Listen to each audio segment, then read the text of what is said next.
नमस्कार, मैं देवकी नंदन। सबसे पहले आप सभी का हार्दिक अभिनंदन है। और आज मैं इस वीडियो के माध्यम से आपके सामने जिक्र करने लगा हूं पंजाब के जिला फाजिलका की विधानसभा हल्का बलुआना के गांव चूड़ीवाला धन्ना का। चूड़ीवाला धन्ना वो गांव जहां से एक बड़ा राजनीतिक परिवार जिसका नाम आज पूरे हिंदुस्तान में गूंज रहा है।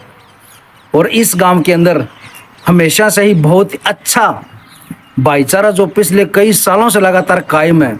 सभी यहाँ के लोग जो मिलजुल कर रहते हैं और एक आपसी भाईचारे की जो एकता की बात की जाए तो यहाँ से एक बहुत अच्छा मैसेज पूरे पंजाब में जाता है। मगर पिछले कुछ वर्षों से देखा जाए तो कुछ शरारती तत्व जैसे कि गांव में 4-5 लोग अक्सर हर गांव में होते हैं, उनके द्वारा गांव को बांटने, गांव को तोड़ने और आपसी भाईचारे को ख़त्म करने के अलावा और जो जनहित के काम होते हैं उनमें रुकावटें पैदा डालने के अलावा उनका कोई काम नहीं होता। और वो सिर्फ और सिर्फ जनहित के कामों के अंदर रुकावट बनने का काम करते, वही उनके पूरे जीवन की कमाई होती है। लेकिन आज मैं बात करूं चूड़ीवाला धन्ना की, तो पंचायती चुनावों का बिगुल बज चुका है और आज एक दिन बचा है कि कल पंचायती चुनाव होने हैं।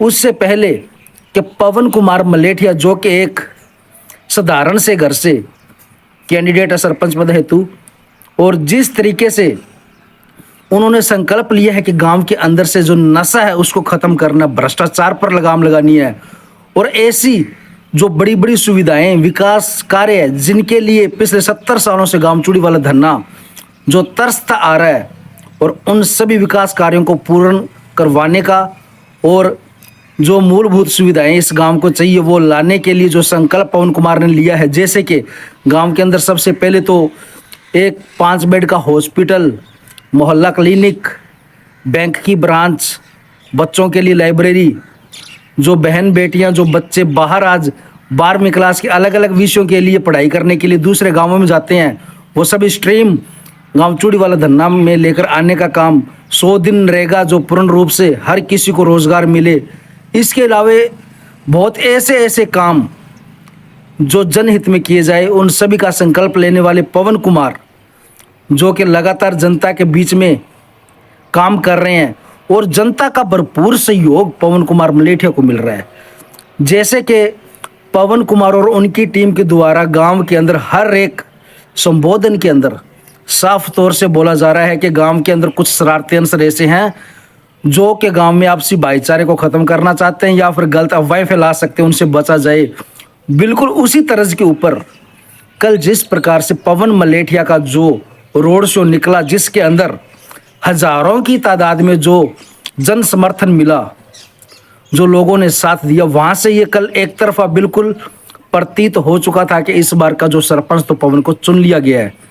मगर जैसे ही इस रोड शो की चर्चा पूरे गांव में फैली, जो विपक्षी दल वो पूरा बौखला गया और किसी विपक्षी नेता के एक वेब चैनल को दिए गए इंटरव्यू के अंदर किसी शरारती अनसर ने एक पवन मलेठिया का फेक अकाउंट बनाकर, जिसके अंदर उसकी डीपी भी पिछले लगभग 2 घंटे पहले ही अपडेट की गई, एक फेक अकाउंट बनाकर ये अफवाह फैला दी गई कि पवन कुमार ने उस विपक्षी नेता को समर्थन दे दिया। और जैसे ही पवन से बात हुई और पवन की पूरी टीम ने इस बात का पूर्ण रूप से खंडन कर दिया और पुलिस में शिकायत दर्ज करवा दी है कि ये एक शरारती तत्व का काम है। किसी प्रकार से किसी भी कैंडिडेट ने किसी को भी कोई समर्थन नहीं दिया। तीनों के तीनों कैंडिडेट मैदान में उतरे हुए हैं। तो ये गलत जो अफवाहें फैला रहे हैं उनके ऊपर जल्द ही कार्रवाई होगी। इसलिए मेरा आप सभी से यही कहना है कि चुनाव के बस सिर्फ चंद घंटे रह चुके हैं और आप किसी भी प्रकार की अफवाहों में ना आए, किसी भी अफवाह पर विश्वास ना करें और आपसी भाईचारे को कोई ठेस ना पहुंचे। इसलिए आपस में मिलजुल कर रहें और सभी के साथ एक गांव को आगे बढ़ाने के लिए, गांव की प्रगति और विकास के मुद्दों के ऊपर आप बातचीत जारी रखें।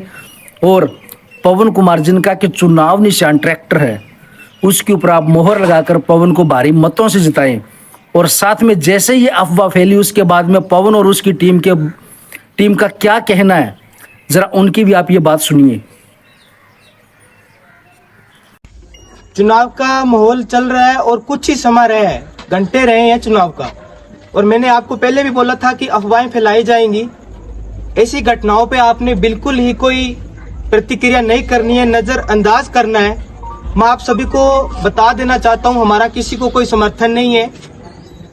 पवन कुमार के माताजी धन्नी देवी हमारे सरपंच पद के उम्मीदवार हैं। सभी को बताना चाहता हूं, अगर किसी ने ये घटिया हरकत की है, हम मानयोग एसएसपी साहब फाजिल्का से भी ये बेनती करते हैं कि ये अपने आप से ही चुनाव का माहौल खराब करने के लिए, मुझे शक है जो हमारे ओपोजिशन में है वो बुखला चुके हैं।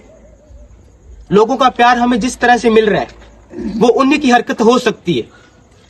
तो मैं सभी से प्रार्थना करता हूं, हमारा इस जो मैसेज लगा है फेक आईडी पर, इससे हमारा कोई लेन देन नहीं है, ना ही हमारा इसके साथ कोई समर्थन है।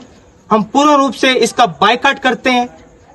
साथियों, चंद घंटों का समय बचा है, कृपया आप इन चीजों को नजरअंदाज करें और संयम से माहौल को बनाकर रखें, तनावपूर्ण स्थिति पैदा ना हो, किसी का भाईचारा खराब ना हो। कृपया करके इस माहौल को समझने की कोशिश करें। और मैं आपको बता देना चाहता हूं, जिस तरह से हम अनुशासन में रहकर इस चुनाव को लड़ रहे हैं, आने वाले समय के अंदर इसका नतीजा भी कुछ अच्छा होगा।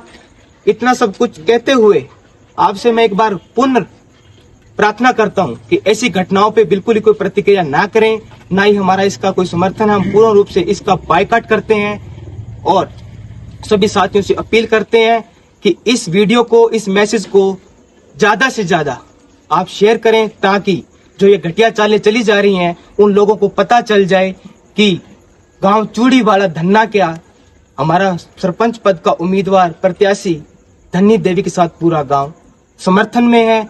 जय हिंद साथियों, जय भारत, पवन जय कुमार हिंद। जिंदाबाद जिंदाबाद पवन कुमार जिंदाबाद जिंदाबाद धन्नी देवी सरपंच पद जिंदाबाद जिंदाबाद। नमस्कार दोस्तों, मैं पवन कुमार मलेटिया, हल्का बल्लवाना, जिला फाजिल्का, तहसील अबोर, गांव चूड़ीवाला धन्ना निवासी पवन कुमार।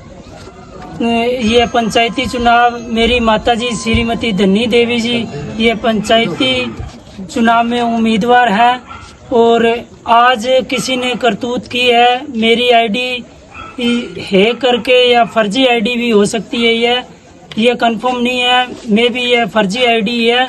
मेरी आईडी से गलत ट्वीट किए गए हैं और ट्वीट में लिखा गया है कि मैं किसी दूसरे कैंडिडेट को समर्थन दे रहा हूं। ऐसी कोई बात नहीं है। सैकड़ों समर्थक मेरे जो हैं, मेरे आपको दिखाई दे रहे होंगे, मेरे बगल में खड़े हैं।